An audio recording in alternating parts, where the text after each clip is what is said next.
Woodhouse has been a trusted partner in your everyday since 1975. Shop for your next vehicle with the home team at Woodhouse and the official auto dealer of Nebraska Athletics. Welcome back to Sports Nightly, and welcome back our president of the University of Nebraska system, Dr. Jeff Gold. It's great to see you back here in the studio. It's always great to be in the studio with you. I really enjoy coming here. The facilities are absolutely amazing, and it gives us an opportunity to talk sports and so many other important things. We love talking about that because you are a big Husker fan, and hey, I don't think I'm spoiling anything here, but we just brought through the first flag football recruit that was here on campus and seeing all of the facilities, and we're wowed by all of this here on the second floor. You know, that's what I hear. I can't tell you how excited I am about meeting the coaches and the team, and of course, meeting this first recruit. That would be really great if we can do that. All right, well, let's keep it with sports because what an amazing season, incredible season for Nebraska men's and women's programs. But you had the chance to follow both teams really all throughout the season, but also throughout March Madness. You were several places. I saw you in the stands at Houston. Man, but what can you say about this season, this year for both these teams, and how excited are you about, again, moving forward with both these programs? So I was at Cameron Indoor Arena at Duke with Amy Williams and the team. I was in Oklahoma City for both of our games with the men's team. And then, of course, I was in Houston with you for the men's Sweet 16. You know, I was thinking a lot about this as I was traveling to Houston, that if somebody came up to me or if I went up to a friend and said, you know, we're going to be playing in the Sweet 16 next year, they probably would have looked at me and said, you know, you may be president of the university, but you're nuts. You know, how could that possibly happen? And, you know, reality happened, and it was not by accident, I'm sure. You know, it's by incredible amounts of hard work by the coaches and their teams, dedication by the student athletes, having the right people at the right place at the right time. And I will tell you, you know, having gone into the locker rooms, having had an opportunity to high-five the guys and the gals, you know, after the games, and to congratulate the coaches on multiple different ways. And, you know, as the audience might be interested to know, is all of these teams, these winning teams, I have the honor of hosting in the President's Home for dinner every year.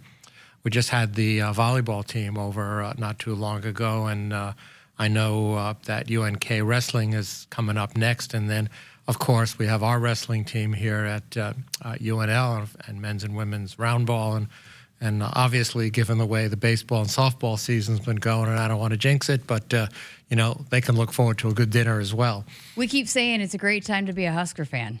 It's a great time to be a fan of intercollegiate athletics in general, but it's certainly a great time to be a Husker fan. But I will tell you, the emotional experience that we had in going to these games, the fan support, you know, as the Vanderbilt coach said, I thought he put it really well. He said, this is going to be like being at an away game. And it certainly was. And it was certainly like being at an away game. All right. Well, on an earlier appearance on Sports Nightly, we had talked about a joint accreditation between the University of Nebraska-Lincoln and the University of Nebraska Medical Center. What does this mean, and what do Nebraskans need to know about this? So we've been working on this for about a year and a half now. It started out with an application to the Higher Learning Commission, which is the accrediting body that accredits both UNL and UNMC. That resulted in a 700-page application, which then resulted in a site visit, which was extremely successful, which then resulted last November in approval, unconditional approval by the Higher Learning Commission, which has then resulted in several months of back and forth with the Department of Education just to solidify the final date. And the date is now going to occur sometime between the 8th and the 18th of June, which is perfect because we are hoping to have it be mid-June so that it can be effective for all involved by the beginning of the next academic year, July 1st. Well, that's great. And I know we have gotten a lot of questions about that. So I know that's an exciting step forward for the University of Nebraska. So what are the next steps in the process? Well, from a Department of Education perspective, believe it or not, it's as simple or as complex, depending upon how you look at it, as integrating our federal financial aid programs, our Title IV programs, to be sure that there's no student that's disadvantaged. And that's why the date is so critical. We want to be sure that we have a date window between when the last student gets their last financial aid check and the next student gets their combined financial aid check. But what that means to us is combined reporting. So, for instance, this is going to elevate our research ranking in addition to the organic and ongoing growth of our research programs to 55th in the nation. It'll allow students to transfer among and between programs. So you think about it, there are lots and lots of young men and young women that go to nursing school at UNMC that start out as undergraduate students at UNL. And when they leave right now, when they leave UNL and they go to UNMC, they're counted as a dropout, which of course now they'll just simply be a transfer student. And so that'll enhance our 4-year and 6-year graduation rates. It'll enhance our research performance. And most importantly to me, hopefully, it will enhance collaboration among and between colleges, departments, and individual faculty members to rapidly grow our research and to continue to grow national reputation. And don't forget, we are hoping to be invited at some point to rejoin the AAU, and having enhanced national reputation, rankings, and ratings will hopefully go a long way for that. And you have some special guests coming, right? Yeah, so we are very much looking forward to the opportunity to host the Secretary of the Department of Education, Linda McMahon. I had an opportunity to be with Secretary McMahon when I was in Washington a few weeks ago, and we were talking about this transition. They call this a structural governance transition, although in reality very little is changing. Most faculty, staff, and students, when the day comes and we flick the switch, they'll have no idea that anything has changed at all. But, having the Secretary of the Department of Education here to tour our facilities, to meet people on our staff. I know both of our campus chancellors, Dr. Ankerson and Dr. Davies, will both be with us. And I very much look forward to that. I know the governor is planning a proclamation with an official signing ceremony, just to, let the community know, the state of Nebraska know, that this is a really big deal.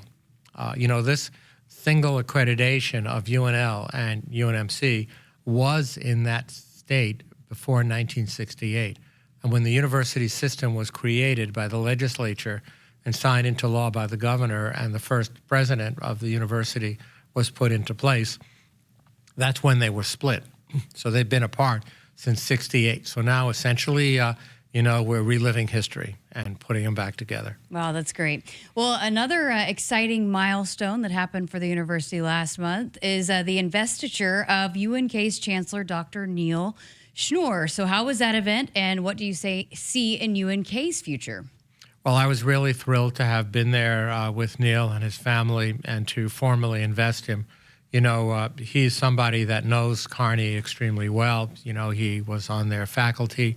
He actually was the director of bands, and actually during the investiture ceremony, he conducted the national anthem.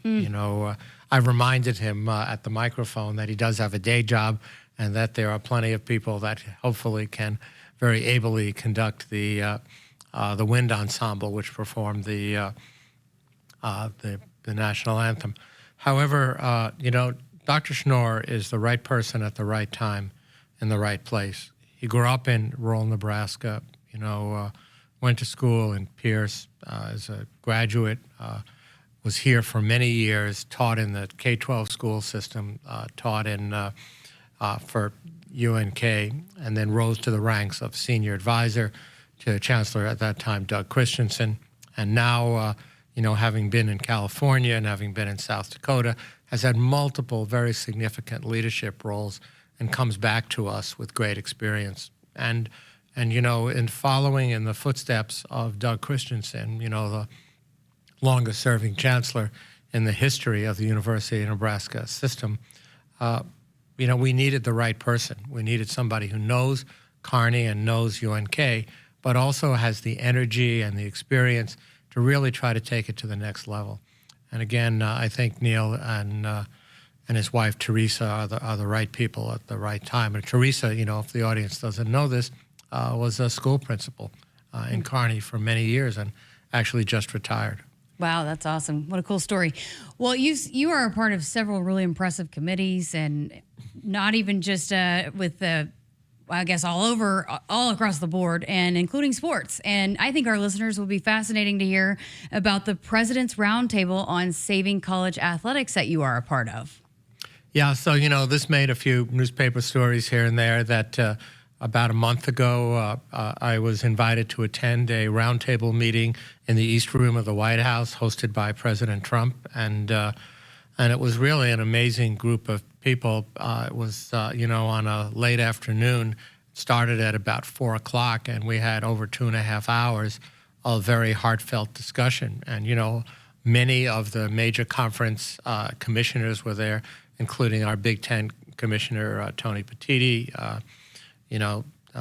Governor DeSantis was there. Secretary of State Marco Rubio was there. Mike Johnson, the Speaker of the House of Representatives, was there. Of course, Charlie Baker was there, the president of the NCAA.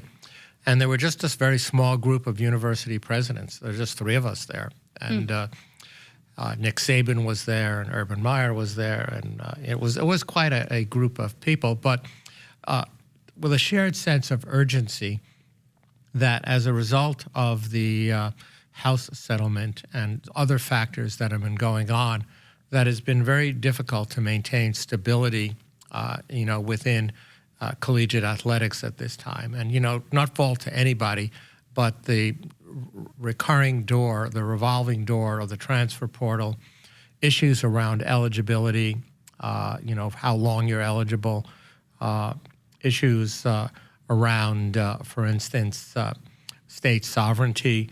There are 38 states now that have passed laws about funding and support of intercollegiate athletics. No 2 are the same. And, when you talk to a student athlete, one of the things that they really want is they want to be sure that the team that they're competing against is held to the same standards that they're being held to have a national system. But without some relief of antitrust legislation, it's going to be very hard to do all of this. So getting either a pause or an exception to some of the antitrust legislation, working around the transfer portal, eligibility, bilaterally binding contracts, the CSC, and so many other areas are clearly going to be the agenda. And, and so the group has now been divided into committees, and I sit on what's called the Supervisory Committee, which is a series of university presidents, Randy Levine, Coe Campbell, Governor DeSantis. It's an interesting group of people. And we actually had our first meeting last week, and the agenda is full, the timeline is short, and the expectations are high. Let's just leave it like that. Well, listen, I've gotten to know you here over the last couple of years, and there's probably no bigger college sports fan than yourself. And so I think we get a lot of questions about the future of college athletics. What would you say to those fans listening in that are not too happy about the state of college athletics? Is there positivity coming in the future? You're not scared about where college athletics is heading right now? I am not, because I think cooler heads will prevail. And, as the audience probably knows, the president issued an executive order last week. I mean, I was quoted in the Associated Press and in the New York Times and elsewhere about being in support of the areas that the president addressed. But I think the president stated, and others are well aware, our lawyers are telling us this, and our commissioners, is that it's literally going to take federal legislation. And whether it's going to take the SCORE Act, which is now working its way through the House of Representatives, and, Congressman Johnson said that he would do everything he could to get it to the floor of the House as soon as possible. But at some point, we're going to need, the necessary votes in the Senate to get it through, which means that there may be areas of it that, that have to be adjusted. I think the discussion that we had with our little steering committee, supervisory committee, last week was that the skinnier the bill is, meaning the fewer things that get bolted onto it, the higher the likelihood is we can get it through and get it into law. But I'll tell you this, the sense of urgency is high. I can't go to any meeting anywhere in the country on any subject without talking about 2 things. One is artificial intelligence, and what does it mean in higher education? And the other is intercollegiate athletics. Mm-hmm. And that, this pay for play and the endless revolving door of the transfer portal. There are students that were in this year's transfer portal in football 6 times. I didn't realize that. I mean, there are individuals that are coming back from professional sports who have remaining eligibility, who are 26, 27, 28 years old, who are playing for collegiate teams now because of the pay grades that are so different. And those are the kinds of things that just have to be dealt with and I think all the commissioners and most importantly the student athletes themselves want some sanity put into this. And whether this little roundtable group that has been assembled will have the energy and the ability to do it, certainly not coming from me, but if you just listen to some of the names that I rattled off a few minutes ago who are sitting around the table, I mean, these are people who are the movers and shakers. If the 6 or 8 major conference commissioners are there and, and several other very trusted people. I mean, the president of multiple professional sports groups was there. The president of the United States Olympics and Paralympics committee was there, to take some of the lessons learned from professional sports and see if they can be applied to collegiate athletics. So I think they got the right brain power and the right experience set, and now it's just a matter of getting stuff done. Fascinating. I feel like we could talk a whole nother hour about just that alone. Next time, we will. Next time.